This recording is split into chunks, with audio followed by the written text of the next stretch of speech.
বড় ভাই এটা কিনলেন নাকি? এটা আপনার এটা তো ঘুনি নাকি? এটা আপনার কয় টাকা নিছে? হ্যালো দর্শক বন্ধুরা, দেখতে পাচ্ছেন আমি এখন আছি হচ্ছে আপনার নড়াইল জেলার তুলারামপুর বাজারে, যেখানে আসলে এই বর্ষার দিনে এরকম মাছ ধরার জন্য এখানে আছে ঘুনি। যারা আসলে মাছ মারতে ভালোবাসে, যারা বৃষ্টির দিনে, ঠিক তাদের জন্য আসলে এখানে অনেক কিছু পাওয়া যায়। তো চলুন ভিডিওটি দেখি। এই যে কাকু আছে, কাকুর কাছ থেকে একে একে জিজ্ঞাসা করি এখানে কি কি পাওয়া যায় এবং কি কি আছে। কাকু কাকু আপনি যেটা ধরে রাখছেন এটার নাম কি? এটা ঘুনি না? আচ্ছা, এটা কি বলে? এটা 10 বাইনে ঘুনি। আর তারপর হচ্ছে আপনার এখানে যেগুলো আছে এইগুলা কুলফো বলে, কেউ টুবো বলে। আর কি কি আছে আপনার কাছে? খাদুন কোনগুলা? এগুলা আছে বাইনে নাকি?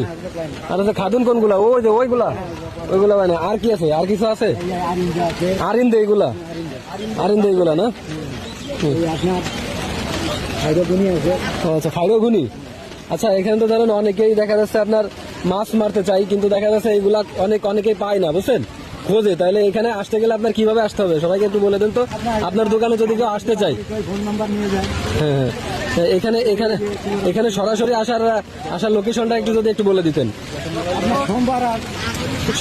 সোমবার আর শুক্রবার যশোর নড়াইল হাইওয়েতে নাকি? নড়াইল জেলার তুলারামপুর বাজার আসলেই হবে, যে কোনো কারোর কাছে জিজ্ঞাসা করলেই হবে, তাই তো? আচ্ছা, এগুলা তো ঘুনি, এগুলার দাম কেমন কাকু? 600 টাকা করে না? ও আচ্ছা আচ্ছা, 10 বাইনে ঘুনি 600 টাকা। শুধু এখানে না, একটা দোকান না, দেখেন আশেপাশে কিন্তু আরো অনেক আছে যারা আসলে মাছ মারতে চান। মানে অনেক অনেক কিছুই আছে, দেখতে পাচ্ছেন। আমি আসলে আপনাদেরকে একটু ঘুরে ঘুরে দেখাই, দেখলেই বুঝতে পারবেন।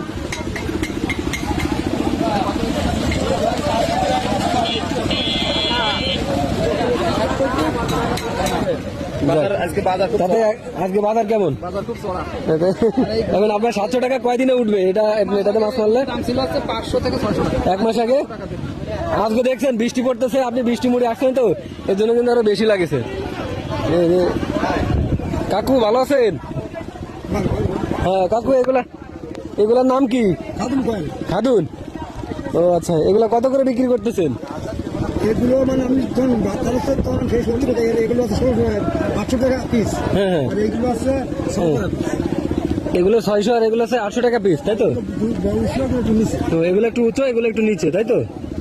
ও আচ্ছা আচ্ছা, দেখতে পাচ্ছেন এখানে যারা কিন্তু বড় মাছ মারতে পারবেন, এগুলা দিয়ে দেখছেন বড় মাছ মারবে না, এই দিক থেকে কিন্তু অনেক অনেক বড় বড় মাছ মারবে, তাদের জন্য কিন্তু এইগুলা। আর এখন বৃষ্টির সময় দেখেন, বৃষ্টি পড়তেছে, এই বৃষ্টির মধ্যে এগুলা দিয়ে কিন্তু মাছ মারতে সবাই অনেক পছন্দ করে, কিন্তু অনেকে পায় না। এই জন্য আমি আসলে আজকের এই ভিডিওটা শুধু তাদের উদ্দেশ্যেই করলাম।